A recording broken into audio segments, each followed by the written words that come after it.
Hello, welcome to Head to Head on UATV. My name is Tom Bell and we're at the New Ukraine Investment Conference. Joining us is Yaroslav Udovenko. He is the Managing Partner and CEO of Empire State Capital Partners. Mr. Udovenko, thank you very much for joining us. Yeah, thank you for the invitation.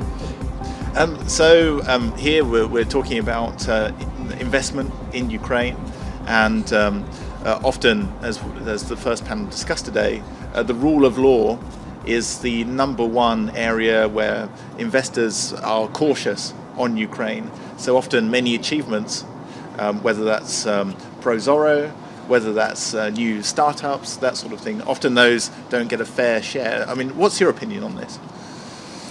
My opinion on this is definitely there are a lot of success cases in Ukraine in the reforms. Though, like 3 years ago, when Maidan revolution, the revolution of dignity started, me frankly, I didn't have like an expectation of like quick turnaround and like quick wins, right? First, because of like Ukraine is a very young country, just like 26 years as we are independent, and there was a lot of luggage and coming from the Soviet times, and the authorities and the people in power are representatives of the people itself. And that didn't evaporate. Like the people didn't change overnight, right? It takes time to change mentality, the approach to business, and their expectations from the government and from the country itself. So it's a tough path that we are going, but we are going in the right direction. And we will definitely come where we are going, and it's a matter of time, and it's a matter of how our partners, European partners, and foreign American partners will help us to fasten that process. And these European and American partners, how do they see Ukraine now? Do they see there's been a big change over the past 3 years? Or do they say, oh, well, nothing's changed, it's all still the same? What's your experience? My experience is those people who actually came to visit Ukraine, talked to Ukrainian businesses, saw the success cases, talked to the government, they open their eyes, right? And they see a lot of opportunities where Ukraine is as the largest country in Europe, right? Territorially, and one of the largest in population. It's completely different view on the country when you visit Ukraine and have a hands-on experience. Rather than people who never visited and are estimating Ukraine based on the TV, right? Yeah. And unfortunately, there was through the last 3 years of when Russia started a war against Ukraine, the TV picture wasn't that picturesque. Well, this is what the main thing that people for see, Ukraine, right? Yeah. So the picture shows like a war, right, and the deaths and the clashes. You cannot show the picture of how Prozoro acted through the last 3 years, how it evolved. This is the procurement system. The procurement system. It's one of the largest achievements of the government. And as Mr. Shimkiv mentioned at the panel, it saved $1 billion for the budget of Ukraine. And that's, if you compare that to 80 billion GDP, that's amazing result. And the same, the reform of Naftogaz. It was a loophole, a corruptive loophole, a huge deficit, 5% of GDP, negative balance, deficit, and now it turns into the positive, and a couple hundred times increased taxes from the state-owned company. So this is on the state level. I mean, for the business that you're involved in, often it's easy to get lost in the facts and figures of the country as a whole. But I mean, do you have any examples where a foreign company has come into Ukraine, perhaps a bit nervous, but ultimately it's been a success story? Mm-hmm. Through the last 3 years, we, particularly our firm, we've seen a gradual increase in interest to Ukraine, to invest into Ukraine, and that is what our conference is about. So there is an increase. Yeah. It is to first bring people who never visited Ukraine to Ukraine, to break this kind of PR obstacle, right? To overcome it and show and focus on opportunities that exist in Ukraine, and they are. For instance, and the energy panel is coming, and the alternative energy investments are one of them. Ukraine has the highest green tariff for solar energy, globally. So it is an opportunity. Yeah, and that's only one opportunity. It's one-off, right?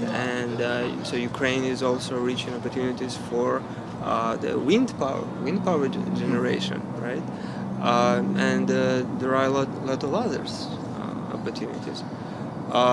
So that is what our conference. And perhaps this is also one of the major problems, is that brand Ukraine isn't known well enough around the world. If you go to Europe and the US, people have this negative idea of Ukraine, but actually there's another side to the story.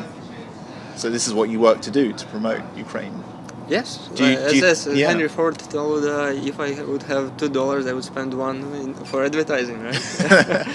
Yeah, so this is, and do you think that, you work in the private sector, but do you think the government does enough to promote Ukraine? Do you get much assistance at all, or do you not really see this? As I said, it's easy to criticize the government and they're not doing enough, right?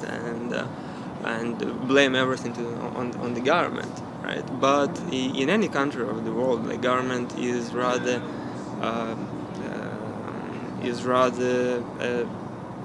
not the initiator. Right? The initiator is either the private sector or the volunteers, right? Historically, the government wasn't that strong in Ukraine, right?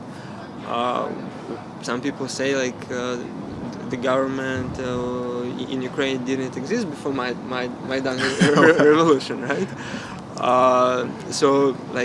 And if you see on the change on the decisions that were made through the last 3 years, some of them were painful. Is it easy to cut 5% GDP deficit, which went throughout the pockets?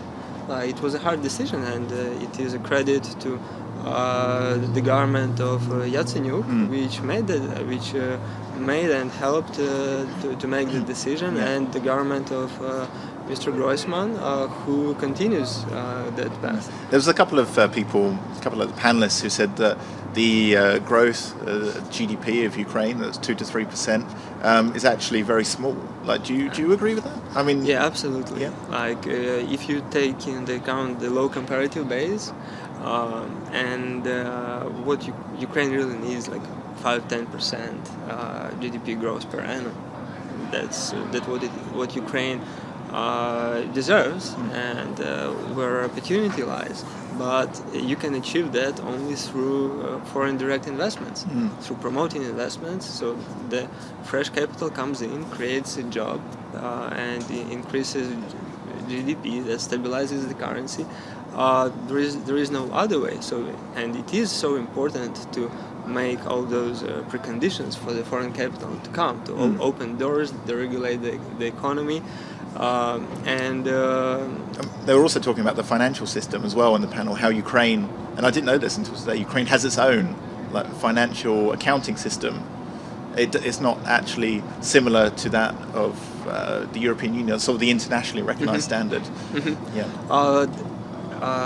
as I understand, as far as I know, the Ukrainian accounting system is in a way similar, right? So they have a program of moving towards the IFRS standards, but in fact. It depends on the company, right? And the management. If the management of the particular company sees that it should raise funds, that it should attract partners from abroad, it should develop overseas to the foreign markets, not just be on the captive like Ukrainian market or the former Soviet Union countries, which because those markets are almost lost, right? With the start with the war with Russia, many businesses, especially in the east of Ukraine, in Kharkiv region, which were oriented towards the Russian market as a base for the exports, they now need to be proactive to go towards foreign markets, and those foreign partners require transparency. So it's a gradual process, and I think when, like on the business level, the business owners will require from their financial directors go to IFRS, right? Yeah. And when most of the companies, like in addition maybe to Ukrainian accounting standards, they start introducing IFRS standards, right? Then it will be kind of a self-moving way. So it starts from the business. I wouldn't start from the government. Okay. So it's business. Like in IFRS, you can also show things untransparently. So it's the same. And I have one final question for you about European integration. Recently, we had the free trade agreement that came into force, and also soon the visa-free travel as well.